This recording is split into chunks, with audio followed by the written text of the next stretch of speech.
Olá, sejam muito bem-vindos para mais um episódio do nosso Conversa Agro, podcast realizado pelo VFA Advocacia do Agronegócio, e meu nome é Roberta. Lembramos que todos os nossos episódios são gravados respeitando os limites do Ministério da Saúde, reduzindo ao máximo as possibilidades de contágio pelo novo coronavírus. Nossos episódios estão todos disponibilizados nas principais plataformas de streaming e também no YouTube. E hoje o nosso tema é sobre tributação dentro do agronegócio. Olá pessoal, meu nome é Luiz Gustavo, sou sócio do VFA Advocacia e hoje a gente tem o prazer de receber aqui o Alexandre Limiro, que é um advogado já com 2 décadas de experiência na área tributária e gestão de risco fiscal. Foi professor na PUC e é ex-conselheiro do CARF estadual. Trouxemos ele aqui para bater um papo com a gente sobre tributário no agronegócio.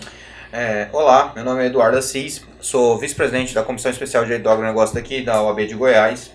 E para além do tributário, nós vamos tratar um pouco hoje também dos impactos financeiros dos tributos na pecuária. Seja bem-vindo, doutor.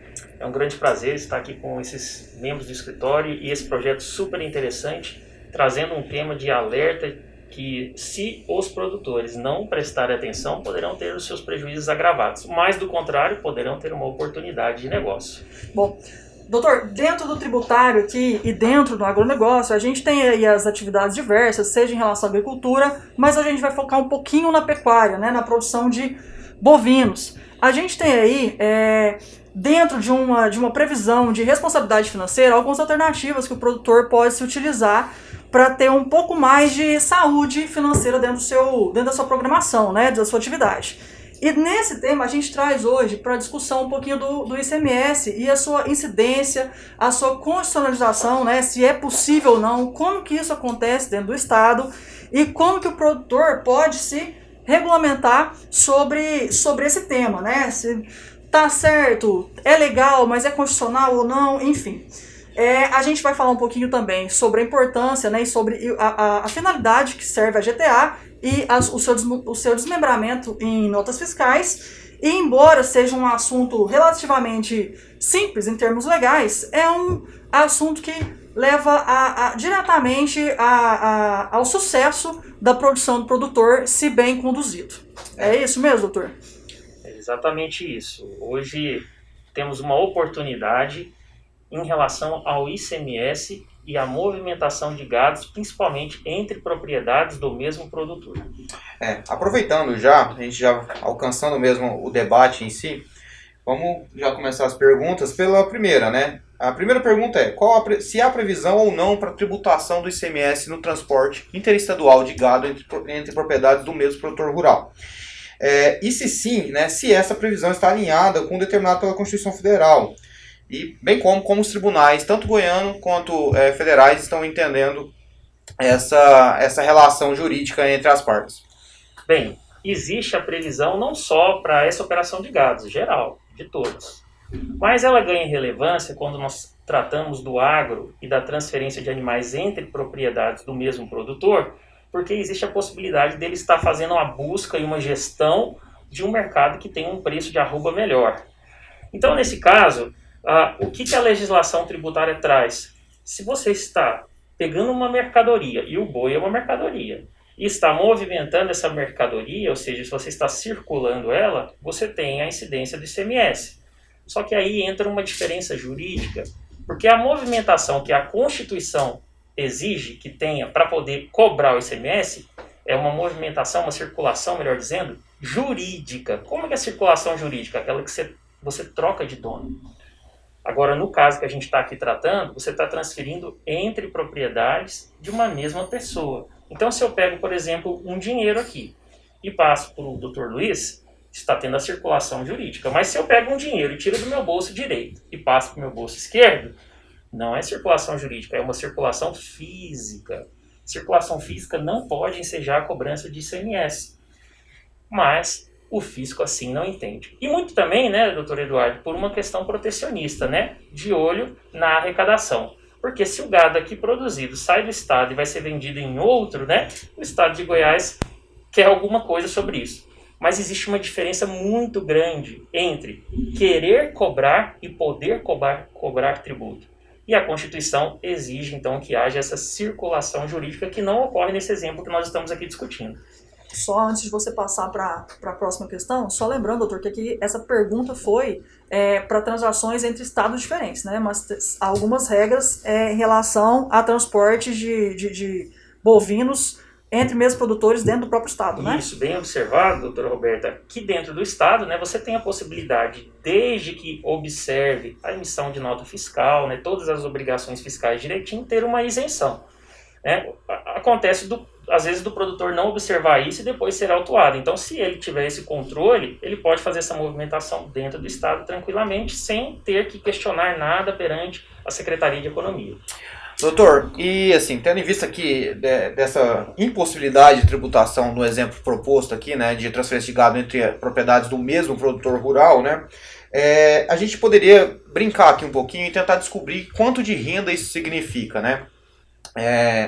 Quanto é cobrado de alíquota hoje aqui em Goiás, para a gente ter um caso mais regional, né? E a gente vamos tentar, debatendo aqui, tentar encontrar um valor simulado, né, para esse custo dessa operação.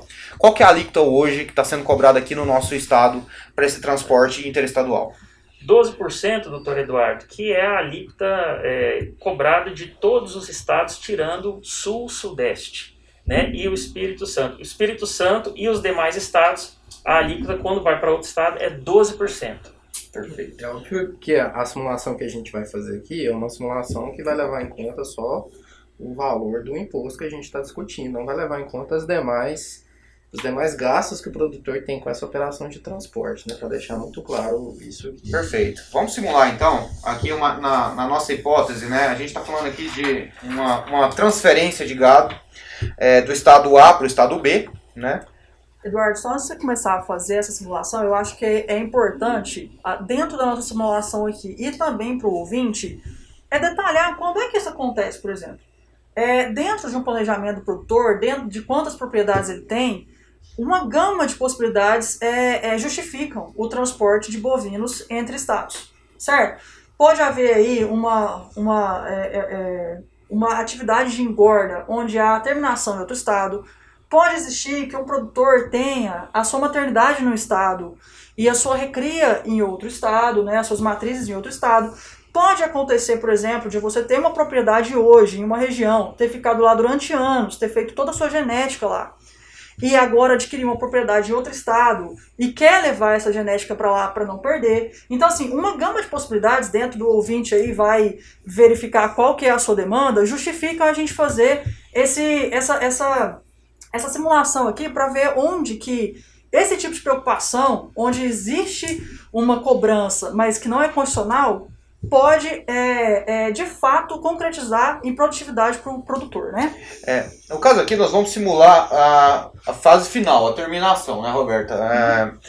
Simulando aqui, doutor, se houvéssemos 100 animais, né, a uma média de arroba de R$310 e um animal pesando em aproximadamente 16 arrobas, nós estamos falando num valor unitário por animal de R$4.960, sendo que para cada animal o ICMS a 12% de alíquota equivaleria a 595,20 centavos, né? Se a gente multiplicar isso por 100, a gente está chegando aqui num valor próximo a R$60 mil, né, de valor. Confere com a mente do senhor? Isso, exatamente. A gente vai pegar o valor da operação. Qual que é o valor da operação segundo o fisco vai fazer a leitura? Ele vai pegar o valor de mercado do gado, ou o valor da pauta que está próximo disso. Vai somar e jogar 12%. Então, veja só aí que numa simples circulação, não jurídica, mas circulação física, numa voltinha de um gado de uma propriedade para outra, gerou-se aí R$60 mil. Isso aí provavelmente podia ser melhor empregado, né, doutor? Em uma outra questão na propriedade, né? Ah, sim, se pega hoje R$60 mil para o pessoal que mexe com confinamento aí, a gente até pede para que vocês façam essa simulação em casa mesmo. O que R$60 mil gera? Pega uma época de seca, 6 meses aí, o que isso gera dentro da sua propriedade? Destacando que são 100 animais que nós estamos São falando 100 aqui, animais, né? Em média seriam R$595 por animal. E pela simulação que você colocou aí, o valor unitário deu R$595. R$595. Se você acrescenta isso ao frete do valor unitário também, às vezes inviabiliza a sua atividade. Então, muitos produtores, às vezes, antes de pensar nisso, antes de ter essa informação adequada, até vende esses animais antes de verificar que realmente eles poderiam ser transferidos sem grandes prejuízos. E dois aspectos, né? A gente está falando de uma despesa que seria juridicamente evitável. Mas nós estamos também abrindo a possibilidade de, economicamente, ele vender lá no estado de destino com uma roupa maior. Então o ganho, às vezes, não fica só no 60, né? No nosso exemplo, né? A gente tem um ganho, né, de margem, não só com o tributo, mas também com o resultado do estado de destino, né? Exatamente. Aproveitando isso, né? E quanto a GTA, doutor, como que o senhor vê ela, né? Porque aqui a gente tem uma questão que é bom destacar para as pessoas, que tem uma diferença do sentido da GTA para o sentido da nota fiscal e do imposto em si, né? O senhor imagina uma possibilidade também de questioná-la ou não? O senhor imagina que seja um outro tipo de tributo, enfim, para um outro tipo de resultado, né? Então, o valor tributário que se cobra a partir da GTA chama-se taxa. É diferente do ICMS, que é imposto. A taxa ela é vinculada a uma ação do Estado. E o Estado ele tem que tomar as medidas, principalmente sanitárias, para poder acompanhar. Olha, esse gado está saindo da onde? É um gado que teve vacinação, não teve vacinação, né? Isso tem um custo estatal. A taxa é o tributo para remunerar custos estatais que estão voltados especificamente para uma pessoa que está demandando aquela atividade. Então o produtor está ocupando ali a estrutura estatal para poder gerenciar, fiscalizar esse gado. Então natural cobrar dele a taxa. Acho muito complicado a gente discutir, porque não é nenhuma taxa tão exacerbada assim diante da atividade estatal que está funcionando. Então a GTA, a emissão da guia de trânsito animal, é para permitir que faça esse controle. Então, tomada essa medida, você tem que então entender, o ICMS já é para circulação da mercadoria. Hoje, né, nós temos, né, doutor Luiz, o estado de Goiás até foi atendendo pleito se eu não estou enganado aí, dos produtores, não sei se foi da FAEG, hoje o estado de Goiás unificou, né, a emissão da GTA com da nota fiscal. Porque um tempo atrás nós tivemos um grande problema aqui no estado, né, que foi o cruzamento das GTAs, ou seja, trazendo com base nos dados da circulação desses gados, o Estado veio querendo cobrar tributo quando não tinha nota fiscal junto com a GTA. Então hoje a gente tem essa possibilidade, elas estão caminhando mais juntas.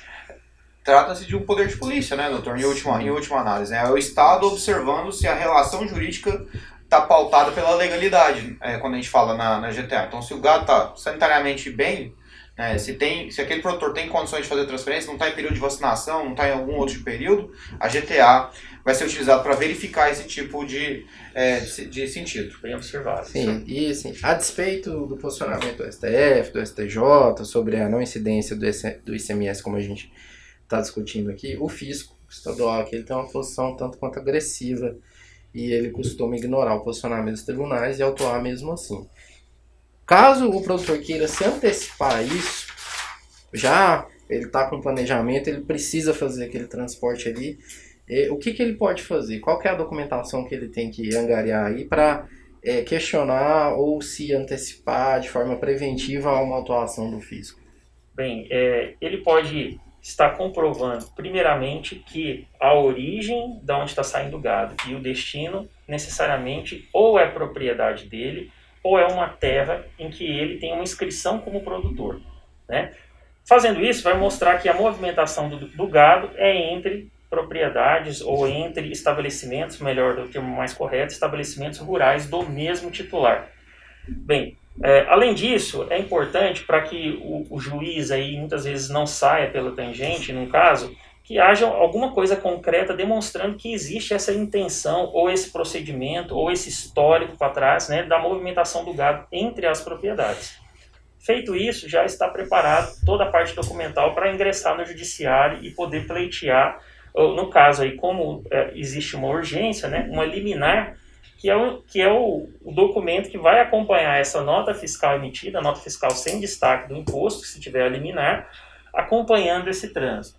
É importante o produtor ter noção que a liminar ela é provisória, ela precisa ser confirmada na sentença. Então existe aí a possibilidade dela não vir a ser confirmada e ser cobrado o tributo dele. Mas hoje, essa situação da discussão do trânsito de animais entre mesma propriedade é uma discussão que está bem chancelada, inclusive no Supremo Tribunal Federal, ou seja, a nossa última instância, já tem inclusive um tema repetitivo, confirmando jurisprudência do STJ. Então a gente vê como uma possibilidade muito pequena dessa liminar ser revogada e trazer algum prejuízo para o produtor. Mas é importante ele ter esse esclarecimento. O senhor, então, assim, só para poder a gente aqui ajudar o ouvinte a entender, né? A gente pode tratar aqui de a exigência de uma inscrição estadual, válida em ambas as propriedades, né? Espelhos e extratos que demonstrem a propriedade desse animal no estado de origem, né?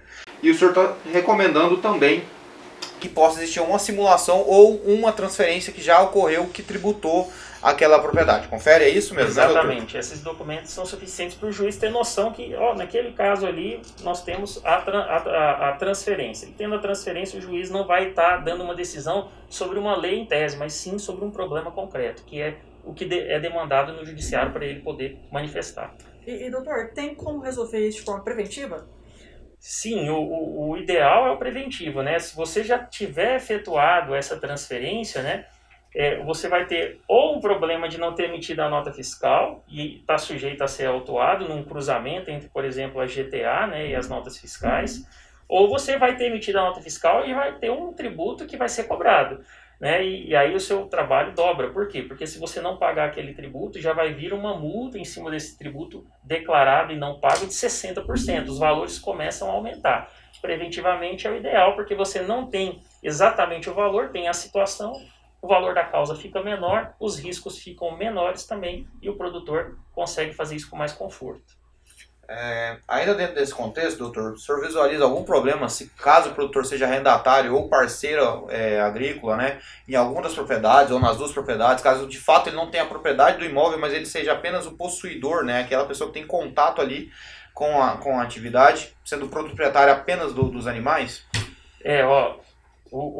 No caso aí, vamos diferenciar o arrendamento com a parceria. Perfeito. Certo? O arrendamento como, por exemplo, vamos pensar no comércio. Eu tenho uma loja, a loja não é minha, eu estou alugando, mas ali eu vou fazer uma inscrição como contribuinte ali daquele local. O arrendamento vai no mesmo caminho. Então, eu sou arrendatário num estado aí de destino, eu tenho uma propriedade aqui em Goiás, inscrição do mesmo produtor. Ok, enquadra perfeitamente. Mas na parceria, doutor Eduardo, até o senhor perguntando aí, me veio aqui uma questão, a parceria já envolve não necessariamente a mesma pessoa, eu posso estar junto com uma outra pessoa. E aí, então, eu vou transferir, às vezes, de uma propriedade minha para uma em que há uma parceria e na parceria já como que vai ser a titularidade dessa mercadoria, né? Então, tem que estar esclarecido, isso tem que ficar bem claro no fisco, numa malha pode dar problema. Por quê? Porque nessa parceria, como é que vai se dar essa divisão? Vai ser por quantidade de gado que vai nascer lá, que vai vender? Como é que vai ser isso, né?